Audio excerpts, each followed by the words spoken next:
welcome to all in my exam channel, Exam Crackers, and today we are going to talk about the impact of Renaissance on English literature.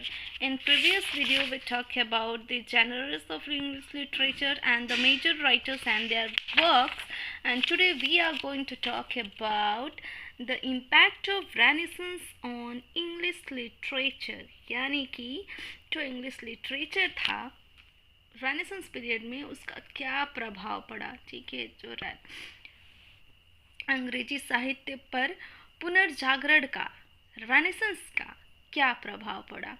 Okay, and the first point is elevated the English language, Shakespeare and others expanded vocabulary and the poetic style। यानी कि जो English language थी उसको ऊपर उठाया गया।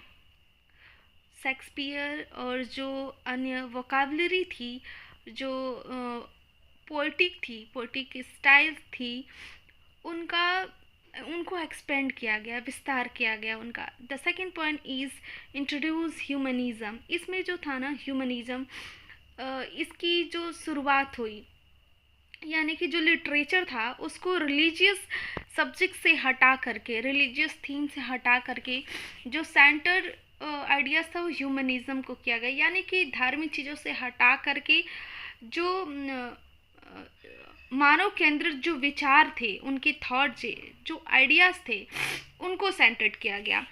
And third point is develop modern drama. आधुनिक जो नाटक थे उसको डेवलप किया गया। शेक्सपियर के जो नाटक थे वो दुनिया भर के थिएटर में बहुत ही प्रभावित किया। उस टाइम जो शेक्सपियर के ड्रामा थे वो दुनिया भर के थिएटरों को बहुत ही प्रभावित किया। उनका जो ड्रामा था, उनका जो इन्फ्लुएंस था वो बहुत ही अच्छा रहा। और fourth point, encourage scientific and the philosophical thinking.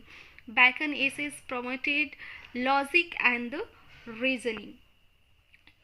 यानी कि वैज्ञानिक और यानी कि साइंटिफिक और जो वैज्ञानिक और जो दार्शनिक सोच थी उसको प्रोत्साहित किया गया। बैकन के निबंध, उनके तर्क, उनके जो विवेक थे उनको बढ़ावा दिया गया। और जो लास्ट पॉइंट है, इंस्पायर्ड लैटर लिटरेरी मोमेंट्स ले the foundation for the enlightenment and the romanticism. बाद के जो साहित्यिक आंदोलन थे उनको प्रेरित किया गया।